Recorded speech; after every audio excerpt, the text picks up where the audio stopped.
Assalamualaikum warahmatullahi wabarakatuh. Kembali pada kesempatan ini membahas soal KSM Ekonomi Terintegrasi tahun 2022 tingkat kabupaten. Video ini adalah merupakan video terakhir dari pembahasan video-video sebelumnya. Soal nomor 26. Perhatikan ayat Al-Quran berikut. Pernyataan aktivitas ekonomi yang tepat berdasarkan ayat tersebut adalah, jika kita terjemahkan ayatnya, maka ini adalah surah An-Nisa ayat 29. Hai orang-orang yang beriman, janganlah kamu saling memakan harta sesamamu dengan jalan yang batil, kecuali dengan jalan perniagaan yang berlaku dengan suka sama suka di antara kamu. Dan janganlah kamu membunuh dirimu, sesungguhnya Allah adalah Maha Penyayang kepadamu. Opsinya A. Memberikan kesempatan yang sama kepada siapa saja dalam melakukan aktivitas ekonomi. B. Adanya pengintegrasian akhlak dengan kegiatan ekonomi, yaitu produksi, konsumsi, distribusi, serta sirkulasi. C. Pelaku ekonomi terikat pada norma-norma agama dan menjauhi aktivitas ekonomi dari praktek yang merugikan. D. Kegiatan ekonomi yang dilakukan secara seimbang dunia akhirat dan menengahi sistem kapitalis dan sosialis. Pernyataan aktivitas ekonomi yang tepat berdasarkan ayat tersebut adalah, nah, kalau kita lihat ayatnya, penekanannya ada di janganlah kamu memakan harta sesamamu dengan jalan yang batil. Yang kedua, jalan perniagaan yang berlaku dengan suka sama suka. Nah, kalau kita kaitkan dengan opsi jawaban, maka opsi jawaban yang benar adalah C. Di sini pelaku ekonomi terikat pada norma-norma agama. Janganlah kamu makan harta sesama dengan jalan batil. Kemudian dan menjauhi aktivitas ekonomi dari praktek yang merugikan. Praktek yang merugikan yang mana? Perniagaan yang berlaku tidak sama suka, tetapi yang berlaku dengan suka sama suka. Maka jawaban yang benar adalah C. 27. Perhatikan ayat Al-Quran berikut. Kebijakan ekonomi yang tepat berdasarkan ayat tersebut adalah, kita lihat ayatnya, surah At-Taubah ayat 29. Di At-Taubah ayat 29 ini menekankan kepada membayar jizyah dengan patuh sedang mereka dalam keadaan tunduk. Nah, ada kata jizyah.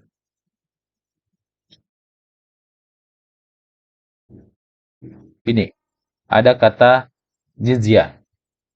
Kalau kita definisikan, jizyah adalah harta yang dibebankan kepada kaum non-muslim yang hidup dalam naungan pemerintahan Islam. Jizyah bisa kita katakan sebagai pajak. Pajak yang dibayarkan oleh non-muslim karena hidup dalam naungan pemerintahan Islam. Yang berkaitan dengan pajak di sini adalah kebijakan fiskal. Kebijakan fiskal itulah kebijakan yang berkaitan dengan pajak. Kalau kebijakan moneter, ini kebijakan yang diambil oleh BI. Maka jawaban yang benar adalah A, kebijakan fiskal. 28. Kegiatan perbankan yang tepat berdasarkan penggalan hadis tersebut adalah, tahanlah sebagian hartamu. Ini ada kata tahanlah sebagian hartamu, menyimpan sebagian hartamu. Maka poin C itu salah, poin D juga sudah salah. Maka pilihannya hanya poin A dan poin B. Jawaban yang benar adalah tabungan, menyimpan sebagian harta.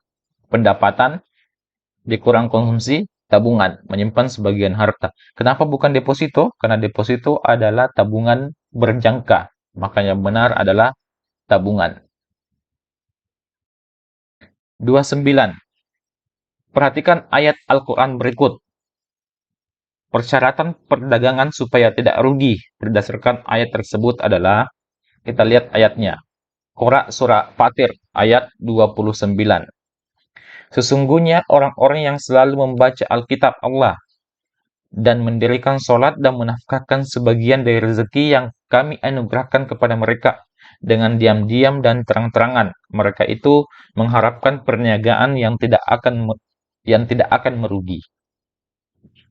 Persyaratan perdagangan supaya tidak rugi berdasarkan ayat tersebut adalah di ayat ini menekankan ke selalu membaca kitab Allah, mendirikan sholat, menafkahkan sebagian rezekinya. Nah, di sini innal ladina yatlunal kitab. Ini membaca kitab. Wa aqimus sholat, mendirikan sholat. Wa anfaku mimma razaqnahum.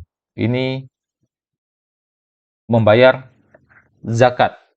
Maka opsi yang benar, yang pertama A, bertakwa, beramal soleh, dan bersedekah. Ini kurang tepat. B, bertakwa, membaca Al-Quran dan berzakat. Ini ada membaca Al-Quran, ada berzakat. C, membaca Al-Quran, sholat, dan berinfak. Di sini yatlunal kitab, membaca Al-Quran. Wa aqimus sholat, mendirikan sholat. Wa anfiku mimma razaqnahum. Ini berinfak. Ini benar. D, beriman, sholat, dan berzakat. Maka jawaban yang benar adalah C, sesuai dengan ayat tersebut. 30. Ini tidak ada harakatnya.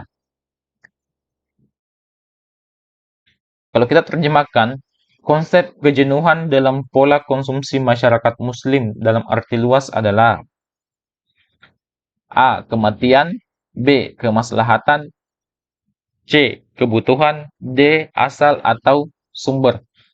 Konsep kejenuhan dalam pola konsumsi masyarakat muslim dalam arti luas.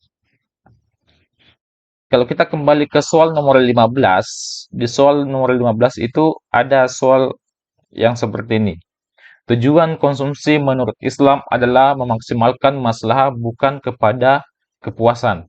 Nah, kalau kita hubungkan dengan soal nomor 30, konsep kejenuhan dalam pola konsumsi. Ini ada pola konsumsi masyarakat muslim dalam arti luas adalah jawaban yang benar adalah B. Tujuan konsumsi dalam Islam lebih mengutamakan maslahat bukan kepada kepuasan, tetapi lebih kepada kemaslahatan. Jawaban yang benar B. Demikian pembahasan soal KSM Ekonomi tahun 2022 tingkat kabupaten. Semoga bermanfaat. Terima kasih. Assalamualaikum warahmatullahi wabarakatuh.